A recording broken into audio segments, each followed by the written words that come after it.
Hi கூட சொன்னதில்லை sir, good morning மேடம்ன்றா அப்படின்ட்டு போவாங்க. ஆனால் 1.5 மணி நேரம் ரிஷி சார்கிட்ட பேசிட்டு இருப்பாங்க, நம்ம எதுவும் கேட்டதே இல்லை. இது வந்து பெரியவங்களுக்கு நன்றி சொல்லிக்கிறேன். ஏன்னா நாங்கள் ஒரு சின்ன டீம். ஏன்னா ஒரு போஸ்டர் வந்து ரிலீஸ் பண்ணுறதுக்கே அவ்வளோ கஷ்டப்பட்டோம். எல்லாருமே பிஸியாக இருந்தாங்க. அப்போ இருக்கும்போது நீங்களாம் வந்து வாழ்த்துனது ரொம்ப நன்றி தெரிவிச்சுக்கிறேன். அப்புறம் எங்களோட டீம் ஃபஸ்ட்டு டேரக்டர் வந்து கதை சொல்லும்போது, நான் ஆக்சுவலாக வில்லன் கேரக்டர் ரோல் பண்ணிகிட்டு இருக்கும்போது டேரக்டர் வந்து ஹீரோ பண்ணுன்னு சொல்லும்போது கதை கேட்டேன். மாசாக இருந்துச்சு. அப்போது நான் நம்பவே இல்லை. ஏன்னா இங்கேயே நம்மளுக்கு ப்ரொடியூசர் பண்ணுறதுக்கு நம்மளுக்கு இது வரல. அப்புறம் பெங்களூர்லேருந்து எப்படி வருவாங்கன்னு ரொம்ப யோசித்தேன். ஆனால் நம்பாமல் இருந்தேன். கரெக்டாக பாண்டு சார் வந்தாப்புல. வந்த அன்றைக்கே ஒரு 1 லட்ச ரூபா அட்வான்ஸ் கொடுத்து என்னை ஃபிக்ஸ் பண்ணுறாங்க. அது நம்பவே முடியல. ப்ரொடியூசர் பாண்டு சாருக்கு நன்றி. இயக்குனர் சார் கஜேஷ் சார் நன்றி.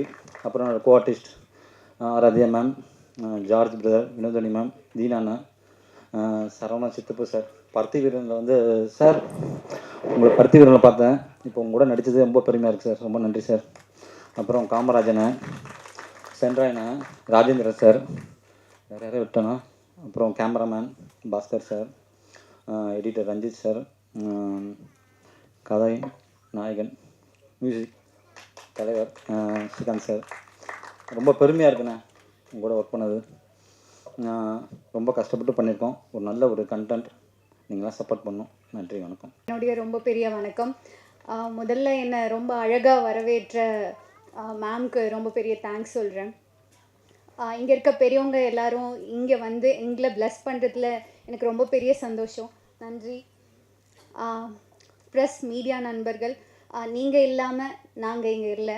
நீங்கள் எங்களுக்கு இவ்வளோ தூரம் சப்போர்ட் பண்ணி இங்கே வந்து எங்களை இன்னும் இந்த உலகத்துக்கு தெரிய வைக்க போகிறவங்க நீங்கள் தான். உங்களுக்கு ரொம்ப பெரிய வணக்கம். மாதா பிதா குரு தெய்வம் அப்படி சொல்லுவாங்க. முதல்ல என் பேரண்ட்ஸ், நான் இங்கே நிற்கிறேன், அதுக்கு என் அப்பா அம்மா சப்போர்ட் இல்லாமல் நான் இவ்வளோ தூரம் வந்திருக்க மாட்டேன். என் அப்பா அம்மா அந்த கடைசி ரோல இருந்து பார்க்குறாங்க. ரொம்ப நன்றி. அப்புறம் நான் வந்து மதிமாறன் அப்படின்னு சொல்லி ஒரு படம் பண்ணியிருக்கேன், லைக் ரிலீஸ் ஆகிருக்கு அமேசான் ப்ரைமில். அந்த டைரக்டருக்கு நான் ரொம்ப பெரிய நன்றி சொல்லணும். ஏன்னா இந்த மேடை அது இல்லைன்னா இது சாத்தியம் இல்லை. மந்த்ரா சார், நீங்கள் எங்கே இருப்பீங்கன்னு எனக்கு தெரியாது. ரொம்ப பெரிய வணக்கம். அப்புறம் செகண்ட் ஃபேமிலி ஃபைசல் அப்படின்னு சொல்லிட்டு இங்கே சென்னையில் அப்பா அம்மாவுக்கு அடுத்தது எனக்கு அவங்க தான் ஃபேமிலி. ஸோ அவங்களுக்கு ரொம்ப பெரிய நன்றி. முக்கியமாக இங்கே ப்ரொடக்ஷன் இல்லைன்னா இது இங்கே எதுவுமே இல்லை. பாண்டுரங்கன் சார், ரொம்ப ரொம்ப நன்றி சார். நன்றி சார். டைரக்டர் சார், ஆக்சுவலாக எந்த ப்ராஜெக்ட்லையுமே நான் ஒரு 12 படங்கள் பண்ணியிருக்கேன். அதில் ஒன்று தான் ரிலீஸ் ஆகிருக்கு. ரிலீஸ்க்காக வெயிட் பண்ணுறேன். எந்த ப்ராஜெக்ட்லையுமே நான் இப்படி ஒரு ஃப்ரீடம் வந்து எனக்கு கிடச்சதில்லை. பாண்டுரங்கன் சார் கிட்ட எது கேட்டாலும் ஓகே பண்ணுங்க மேடம், இது நல்லா இல்லை, இது கொஞ்சம் இப்படி மாற்றிக்கிறீங்களா அப்படின்னு சொல்லி எனக்கு இவ்வளோ ஃப்ரீடம் கொடுத்து அங்கே வந்து அழகாக வந்திருக்குன்னா அதுக்கு முழுக்க டைரக்டர் சார் தான் காரணம். அப்புறம் எனக்கு இவ்வளோ தூரம் சப்போர்ட் பண்ண ஹீரோ சார், ஆக்சுவலாக என்னோட ரோஸ் சாருக்கு வந்து நான் இங்கே நன்றி சொல்ல கடமைப்பட்டிருக்கேன். ஏன்னா அவங்க தான் எனக்கு இந்த ப்ராஜெக்ட் ரெஃபர் பண்ணாங்க. ரோஸ் சார், நீங்கள் இல்லைன்னா இந்த நல்ல ப்ராஜெக்ட் எனக்கு அமைஞ்சிருக்காது. ரொம்ப நன்றி சார். எல்லாருக்கும் ரொம்ப நன்றி. இன்னையோட நாயகன் ஸ்ரீகாந்த் தேவா சார். சார் ரொம்ப நன்றி. அந்த சாங் வந்து உங்களுக்கு எல்லாருக்கும் பிடிச்சிருக்கா? கொஞ்சம் சத்தமாக சொல்லுங்களேன், பிடிச்சிருக்கா? என்னோட ஃபஸ்ட்டு டான்ஸ் நன்றி. என்னோட ஃபஸ்ட்டு டான்ஸ் பர்ஃபார்மன்ஸ் அது. நீங்கள் எல்லோரும் சப்போர்ட் பண்ணுங்கள். மாஸ்டர் அது என்னோட ஃபஸ்ட்டு. மாஸ்டர் இல்லாமல் நான் இல்லை. ஸோ மாஸ்டர், ரொம்ப நன்றி மாஸ்டர். லேட் என்ன மன்னிச்சிருங்கண்ணா எல்லாரும். அப்புறம் மேடையில் இருக்க பெரியவங்க எல்லாருக்கும் என்னுடைய நன்றியை தெரிவிச்சுக்கிறேன். வாழ்த்துக்கள்ண்ணா. டைரக்டருக்கு எல்லாருக்கும் ரொம்ப சூப்பராக இருந்தது படம். நான் சொல்ல வேண்டியதெல்லாம் சென்ட்ராஜன் சொல்லிட்டாப்புல. இருந்தாலும் இன்னொரு விஷயம் சொல்லணும். நான் படம் நடிக்க நிறைய இடத்துல போகும்போது டைலாக் பேப்பர்லாம் கொடுப்பாங்க. ஆனால் இந்த மனுஷன் ஸ்கிரிப்ட் புக்கு இது வரைக்கும் நான் பார்த்ததே கிடையாது டேரக்டர்கிட்ட. நாளைக்கு இன்னும் நான் டைலாகு அப்படின்னாரு. அங்கே வச்சிடலாம். கடைசியில் பார்த்தா டைலாக் பேப்பரே இல்லாமல் மொத்த படத்தையும் முடிச்சிட்டாரு. நல்லா இருந்துச்சு. ரொம்ப சூப்பராக இருந்தது படம். டைரக்டர் சார், அதுக்கப்புறம் ப்ரொடியூசர் பாண்டு சார், அப்புறம் பிரகாஷ் அண்ணன், அண்ணன் நம்ம இன்பண்ணன், எல்லோரும் வந்து ரொம்ப சூப்பராக பார்த்துக்கிட்டாங்க. நான் உண்மையாகவே வந்து பெங்களூர் போனால் கொஞ்சம் கஷ்டமாக இருக்கணும். முதல்ல நான் பெங்களூரில் போய் படம் பண்ணுறதுக்கு காரணமாக வந்து மீசராஜன் அண்ணன் தான் அவங்க முதல்ல. தேங்க்ஸ்ண்ணா. அதுக்கப்புறம் தொடர்ந்து பெங்களூரில் நிறைய படங்கள் பண்ண ஆரம்பித்தேன். என்னை கூப்பிட்டாங்க. அப்புறம் இப்போது எனக்கு வந்து பெங்களூரில் வந்து மிகப்பெரிய ஒரு பலம்னா அது பிரகாஷ் பழனி அண்ணன் தான். அப்புறம் பாண்டு அண்ணன் எல்லாருமே வந்து நிறைய அங்கே நம்ம அங்கே போய் ஏதோ ஹோட்டலில் இருக்கிறோம் தங்குறோம் அப்படின்றலாம் இல்லாமல் அவங்க வீட்டு பையன் மாதிரி நம்மளை உட்கார வச்சுட்டு நல்லா பார்த்துக்கிட்டு நல்லா கவனிச்சு அனுப்பிச்சாங்க. நல்ல படம் நல்லா வந்திருக்குது. என்னுடைய ரோலும் நல்லா இருந்தது. எனக்கு துணையாக இருந்த அத்தனை பேருக்கும் என்னுடைய நன்றிகளை தெரிவிச்சுக்கிறேன். Director, assistant director, cameraman, music director சாருக்கு, ஸ்ரீகாந்த் சார்கிட்ட, அப்புறம் என் பண்ண அண்ணன் எல்லாருக்கும் என்னுடைய நன்றி. ரிஷி சாருக்கு, அப்புறம் ஹீரோயின் மேடம் வேறு லெவலு. ஒரு நாள் கூட எங்ககிட்ட பேசுனதே கிடையாது ரிஷி வந்து ஹீரோயின் மேடம். நாங்களும் ரொம்ப நாளாக பேசணும் ட்ரை பண்ணேன். இப்போ போய் மேடையில் போட்டேன். என்னை பற்றி நல்லபடியாக சொல்லுவேன். எப்படி சொல்லுவேன் ஹாய் கூட சொன்னதில்லை சார். குட் மார்னிங் மேடம்ன்றா அப்படின்ட்டு போவாங்க. ஆனால் 1.5 மணி நேரம் ரிஷி சார்கிட்ட பேசினிருப்பாங்க. நம்ம எதுவும் கேட்டதே இல்லை. நானும் பரவாயில்ல, சென்ட்ராய்கிட்ட எவ்வளோ நேரம் பேசுவாங்க, என்கிட்ட பேச மாட்டாங்க சார். ஆமாம். அப்புறம் காமராஜர் அண்ணன் எல்லாருக்கும், மேடம் எல்லாருக்கும் என்னுடைய யாராவது விடுபட்டு இருந்தால் மன்னிச்சிருங்க. ரொம்ப நேரம் எடுத்துக்க வேணாம், நிறைய பேர் பேச வேண்டியது இருக்குது. என்னுடைய வாழ்த்துக்களை தெரிவிச்சுக்கிறேன். இந்த நல்ல படம் குற்றம் தவிர நிறைய விஷயங்கள் இந்த சமூகத்தில் நிறைய குற்றங்கள் இருக்குது, நிறைய நமக்குள்ளே நிறைய ஏற்றத்தாழ்வுகள் இருக்குது. நல்ல சிந்தனைகளும் நல்ல அறிவும் பெற்று பெருவாழ்வு வாழ்க என் மனமார்ந்த வாழ்த்துக்கள். எல்லாருக்கும் என்னுடைய வாழ்த்துக்கள். நன்றி. தேங்க்யூ. மேடையில் வீட்டிற்கும் சிறப்பு விருந்தினர் அனைவருக்கும், பிரஸ் மீடியா நண்பர்கள் அனைவருக்கும் முதற்கண் என்னுடைய வணக்கங்கள். மற்றும் மீடியா நண்பர்களுக்கு ஒவ்வொரு முறையும் வந்து எங்களுடைய படைப்புகள் அனைத்துக்கும் ஒரு சப்போர்ட் அளிக்கக்கூடிய வகையில் வந்து அழகாக கவர் பண்ணுறதுக்கு முதல்ல என்னுடைய முதற்கண் நன்றிகளை தெரிவித்துக்கொண்டு, என்றைக்குமே வந்து சென்ட்ராயன் ப்ரோ சொன்ன மாதிரி ஒரு ப்ரொடியூசர் தான் ஒரு படத்துக்கு வந்து அடித்தளம் அப்படின்னு நான் நினைப்பேன். பல படங்கள் எடுக்கிற ஒரு ப்ரொடியூசரை நம்ம பார்த்துருக்கோம். ஆனால் ஃபஸ்ட்டு டைம் ப்ரொடியூஸ் பண்ணும்போது நம்ம எல்லாருக்குமே நமக்குள்ளே ஒரு பயம், ஈவன் ஒரு ஆடியன்ஸாக நமக்கு ஒரு இருக்கேன், இந்த படத்தை வந்து கரெக்டாக கொண்டு போய் இவங்க சேர்த்துருவாங்களா அப்படின்னு. அந்த வகையில் பாண்டுரங்கன் சாரை மீட் பண்ணதுக்கப்புறம் எனக்கு அந்த பயம் வந்து சுத்தமாக போயிடுச்சு. ஏன்னா முதல்ல வந்து நான் என்ன சொல்லணும் அப்படின்னா, இங்கே வந்து பெங்களூர்லேருந்து அவர் வந்து ஒரு படம் எடுக்கணும் அப்படின்னு வரும்போது ஒரு கதையை வந்து செலக்ட் பண்ணியிருக்காரு. ஆனால் சென்ட்ராயன் பிரதர் சொன்ன அதே ஒரு விஷயந்தான், அழகாக அதுக்கு வந்து ஒரு பிளானிங் பண்ணி ஒவ்வொரு நபரையும் ஒவ்வொரு ஆர்டிஸ்டையும் அழகாக அவர் செலக்ட் பண்ணி, இன்றைக்கி கூட காலையில் 2 தடவை எனக்கு ஃபோன் பண்ணிட்டாரு, இன்றைக்கி ஆடியோ லான்ச் இருக்குது, கரெக்டாக வந்துடணும் அப்படின்னு. அந்தளவுக்கு எல்லாத்தையும் அவரே ஃபாலோ பண்ணி பண்ணுறதுல அவர் எந்த விஷயத்தை அவர் எடுத்தாலும் சிறப்பாக முடியும் அப்படிங்கிறதுக்கு பாண்டுரங்கன் சார் வந்து ஒரு பெரிய உதாரணம். அந்த ஹார்ட் ஒர்க்கை கண்டிப்பாக பாராட்டி ஆகணும். அது மட்டும் இல்லாமல் நாங்கள் பெங்களூரில் ஒர்க் பண்ணும்போது, அந்த படத்தில் நாங்கள் நடிச்சிட்டு இருக்கும்போது கேஷுவலாக வந்து ஒரு ஹாஸ்பிட்டலில் ஷூட் பண்ணோம். கேட்டால் என்னுடைய ஃப்ரெண்டோட ஹாஸ்பிட்டல் அப்படிம்பாரு. இன்னொரு ஒரு ஏரியாவில் ஷூட் பண்ணிகிட்ருப்போம். இது நம்ம ஃப்ரெண்ட் ஏரியா தான், பெர்மிஷன்லாம் ஒன்றும் பிரச்சனை இல்லை, அவங்களே கொடுத்துருவாங்க.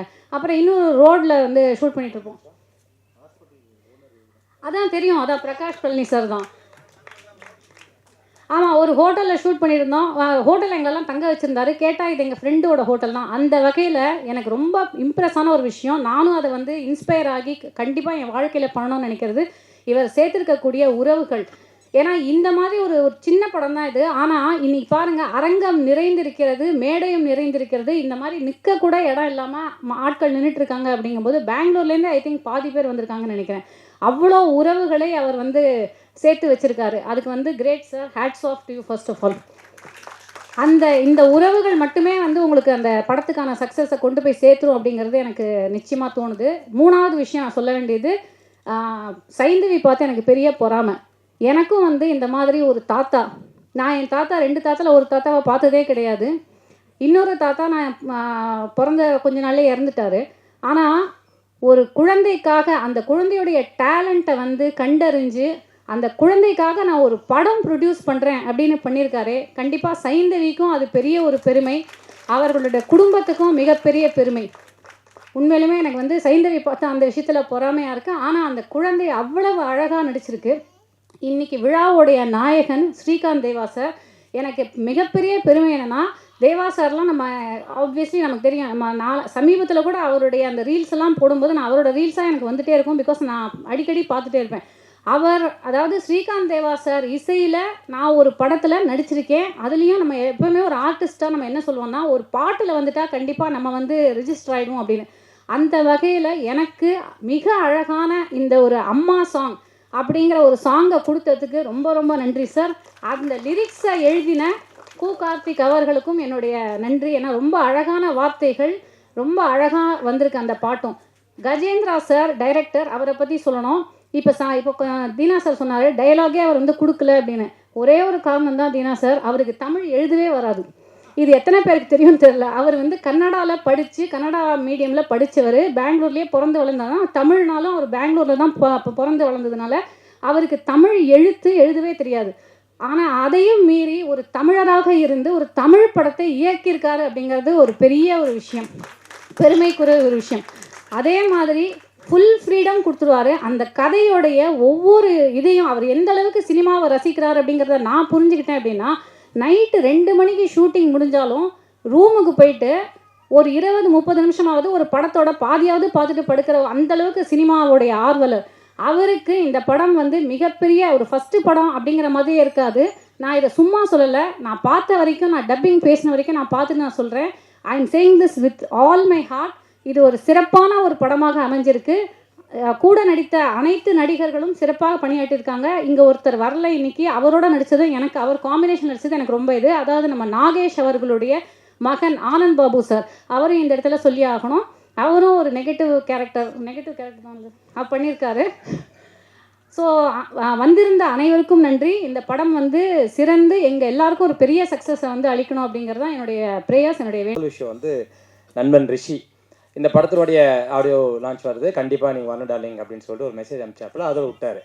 அதுக்கப்புறம் டக்குனு அடுத்து ஒரு மெசேஜ் வருது. யாருன்னா நம்ம ஜார்ஜ் அண்ணன், என்னோட சீனியர் ஆக்சுவலி ஜார்ஜ் அண்ணன். ஸோ நிறைய அசோசியேட்டாக இருக்கும், பட் சில படங்கள் நடிச்சிருக்கோம். அவர் ஒரு மெசேஜ் அனுப்புறாப்புல, அந்த போஸ்ட்டுக்கு மேலே ஃபார்வர்டட் அப்படின்னு வந்துச்சு. நான் ஓகே ரைட்டு தலைவன் 10ல் போகணும்னு அனுப்பிச்சிருக்கான்னு சொல்லி ஸ்மைல் ஒண்டி போட்டேன். அடுத்து ஒரு மெசேஜ் வருது, வாய்ஸ் நோட்டு, இந்த மாதிரி பிரதர் இந்த கண்டிப்பாக இந்த மாதிரி நிகழ்ச்சிக்கு வரணும், நீங்கள் வாழ்த்துரும் அப்படின்னு சொன்னார். தலைவன் சூப்பராக நமக்கு விஷ் பண்ணி கூப்பிட்ருக்கானே, கண்டிப்பாக போவோம் அப்படின்னு பார்க்கும்போது லைட்டாக மேலே பார்த்துட்டேன், தெரியாமல் ஃபார்வர்டட் 2 many அப்படின்னு போட்டிருந்தது. அப்போ தான் தலைவனை கண்டுபிடிச்சேன். ரைட்டு ஓகே, ஒரு 10 பேரை சூஸ் பண்ணி தான் அடிச்சுக்கிறேன் அப்படின்ட்டு. பட் அந்த 10 பேரில் என்னையும் அவர் கன்சிடர் பண்ணி இன்வைட் பண்ணதுக்கு ரொம்ப நன்றி பிரதர். உண்மையிலேயே அது ரொம்ப நான் வேல்யூ பண்ணுறேன். அப்புறம் நம்ம ரிஷி பிரதர் நான் பேச சொன்னேன், டார்லிங் இந்த மாதிரி ஜார்ஜ் நான் இன்வைட் பண்ணியிருக்காரு, நீ படத்தோட ஹீரோ, எனக்கு கூப்பிடவே இல்லை ஒரு வார்த்தை கூட அப்படின்னு கேட்டதுக்கு, ஐயோ சாரி டார்லிங் நான் ஒரு பெரிய டிப்ரெஷனில் மாட்டிக்கிறேன் அப்படின்னா. என்னங்க டிப்ரெஷன், பேமெண்ட் எதுவும் வரலையா அப்படின்னா, இல்லை அதெல்லாம் பக்காவாக இருக்குதுங்க, சூப்பர் டீம்லாம் கொடுத்துட்டாங்க. ஆனால் நம்ம படத்தோடைய ஆடியோ லான்ச்சுக்கு வந்து நிறைய செலிபிரிட்டிஸ் கூப்பிட்டுருந்தேன். முக்கியமாக எனக்கு நல்ல க்ளோஸான செலிபிரிட்டிஸ். அது அண்டர்லைன் பண்ணி சொன்னதான் ஒரு டாப் காமெடியனுக்கு வேறு நான் வந்து அமுச்சு விட்டேன். ஒன்றும் இல்லை, போஸ்ட்டை வந்து ஷேர் பண்ணுங்க அப்படி சொல்லி போட்டுருந்தேன். அந்த டாப் ஸ்டார் காமெடியும் அதை கன்சிடரே பண்ணவே இல்லை அப்படின்னு சொல்லி ரொம்ப வருத்தப்பட்டார். பிரதர் நீங்கள் 100 பேருக்கு அனுப்புங்க, 10 பேருக்கு அனுப்புங்க, பிரச்சனை இல்லை பிரதர். ஒருத்தர் உங்கள் மனசார வாழ்த்த வந்துட்டாங்கன்னா அதுவே உங்களுக்கு பெரிய ஆசீர்வாதமாக இருந்தது. அந்த ஒரு அடிப்படையில் தான் நான் வந்தேன். உண்மையிலே அந்த அடிப்படையில் தான் வந்தேன். இப்போ நிறைய பேர் கேட்பாங்க, நீ நடிச்ச படத்துக்கு போ, அப்போ தான் மூஞ்சி வெளியே தெரியும், கண்டென்ட் வெளியே வருவாங்க. எனக்கு அதெல்லாம் தேவையே கிடையாது. எனக்குன்னு ஒரு நல்ல ஃப்ரெண்டு, எங்களை 2 பேருக்குள்ள ஒரு நல்ல பாண்டிங் இருக்குது. நானும் நடிகர், அவரும் நடிகர். என்ன சம்பளங்கள் தான் வித்தியாசமே தவிர நடிப்புன்ற துறை எங்களுக்குலாம் ஒன்று தான். இதே தான் எந்த டாப் ஸ்டாரு எல்லா ஸ்டாருக்கும் நம்ம சொல்கிறோம் பார்த்தீங்களா, எல்லா ஸ்டாருக்கும் இருக்க வித்தியாசம் நான் ரெமுனரேஷன் மட்டுமே தவிர மனசு எல்லாருக்கும் ஒன்றா தான் இருக்குது. பட் நம்ம மனசு என்றைக்குமே நல்ல விஷயமா இருக்கும் பிரதர், சரிங்களா? கண்டிப்பாக உங்கள் டீம் சூப்பராக வருவீங்க. முக்கியமாக இந்த படம் வந்து பார்த்தோன்னே உண்மையாக ப்ராமிசிங்காக இருக்குது. அதுக்கு இன்னொரு இம்பார்ட்டண்ட், நம்ம எல்லாமே ப்ரொடியூசர் சாரை பற்றி சொல்லியிருக்கோம். முதல் முறையாக என் மச்சான் வந்து ஒரு ப்ரொடியூசர் பேமெண்ட் பாக்கி இல்லாமல் கரெக்டாக கொடுத்துருக்கான்னு சொன்னோன்னா கண்டிப்பாக எங்கள் ஐயா தான் சார். உண்மையிலே வாழ்த்துக்கள் சார், உண்மையிலே வாழ்த்துக்கள். ஏன்னா இதை நான் எதுக்கு தைரியமாக சொல்கிறேன்னா, நம்ம பேரரசனெல்லாம் இருக்காங்க சார், ஆர்கே செல்வமணி சார், இவங்களுக்குலாம் தெரியும் சினிமாக்குள்ள எவ்வளோ ஸ்ட்ரகிள். ஒரு நாட் ஒன்லி ஆக்டர்ஸு, பட் இருந்தால் டெக்னீஷியன்ஸ்குள்ளேயும் அந்த படம் பட்ஜெட்டை மீறி போகும்போது நிறைய இடர்பாடுகளில் வந்து சம்பளம் கொடுத்தே கஷ்டமாக இருக்கும். பட் அதெல்லாம் இல்லாமல் எல்லா கலைஞரும் சந்தோஷமாக வச்சுருக்கீங்க சார். சீக்கிரமாக ஒரு படம் பண்ணுங்கள், டேட் கேலண்டர்லேயே டேட் எல்லாம் பரவாயில்ல, நான் உங்களுக்கு டேட் கொடுப்பேன் சார். நீங்கள் ஃபோன் மட்டும் அடிங்க, ஃபோனில் மிஸ்டு கால் கொடுங்க, நான் வந்துடுறேன் வீட்டாட. தெரியும், ஏன்னா பெங்களூர் மக்கள் அப்படி தான் நல்லா ஒரு வரவேற்பாங்க. அண்ட் இன்னொரு விஷயம், ரிஷிப் இதை நீங்கள் சொன்னீங்களே, நம்ம படத்துக்கு வந்து இந்த ஆடியோ லான்ச்சுக்கு ராக் ஸ்டார் வரலோட பரவாயில்ல, நம்ம ஃபோக்கோட கேங்ஸ்டர் ஸ்ரீகாந்த் ஐயா வந்திருக்காப்புல. அவர் ஒருத்தர் போதுங்க, அண்ணன் ஒருத்தர் போதும். அந்த முகத்தில் மட்டும் நீங்கள் நம்ம லைஃப்பில் எப்பயாவது ஒரு டிசப்பாயின்மெண்ட்டு, சினிமாவில் ஏதோ தோல்க்கிறோம், ஏதாவது ஒரு டிப்ரெஷன் இருந்துச்சுன்னா அவர்கிட்ட நான் ஸ்டேட்டாக கூட சொன்னது கிடையாது. இப்போ உங்கள்கிட்ட சொல்கிறேன், நான் அடிக்கடி பார்க்குற முகம் வந்து ஸ்ரீகாந்த் தேவானந்த் தான். ஏன்னா நான் ஒரு 5 வருஷம் இருக்கும், 5-6 இருக்கும், ஆல்மோஸ்ட் ஒரு 9 இயர்ஸ் இருக்கும்லண்ணே. அது எதற்கு தானே ஆசைப்பட்டேன் பாலகுமார் படம் முடிச்சவனே என்னை கூப்பிட்டு வாழ்த்துறான். அவ்வளோ பிடிச்சிருந்தேன், கட்டி பிடிச்சிட்டு எனக்கு டைலாக் ரொம்ப பிடிச்சிருக்காரு தம்பி அப்படின்னாரு. அன்னைக்கு கிட்டத்தட்ட 10 வருஷம் முன்னாடி பார்த்த அதே பாசம் அன்பு இன்றைக்கும் அண்ணங்கிட்ட கிடைக்குதுன்னா அது அவருடைய தாராள குணம் தான். ஸோ அவருக்காகவும் இந்த படம் வெற்றி பெறணும், அதுக்கு என்னுடைய மனமார்ந்த வாழ்த்துக்கள். வெற்றி வெற்றி வெற்றி. ஓகே கடைசியாக இந்த படத்தினுடைய promising cinematographer mister Robin Bhaskara, Robin Bhaskar ரொம்ப நல்லா பண்ணியிருந்தீங்க சார், ரொம்ப நல்லா பண்ணியிருந்தீங்க. அண்ட் பரவாயில்ல, என்ன காதில் கேட்டிருக்கணும், வரலன்னா பரவாயில்ல, ஆடியோ அமைச்சிடறேன். ஸோ இந்த குற்றம் தவிர படக்குழுவினர் வந்து ஊடக நண்பர்கள் நீங்கள் தான் கொண்டு போய் சேர்க்கணும். அதுக்கான உங்களுக்கு ஒரு பெரிய கடமையும் இருக்குது. அதுக்கு சின்ன படங்கள் பெரிய படங்கள் வித்தியாசம் பார்க்காம திரைக்கு மக்களுக்கு சென்றடையக்கூடிய நல்ல தரமான திரைப்படங்களை கொண்டு போய் சேர்க்கணும்னு ஆசைப்பட்டு கேட்டுக்கிறேன்.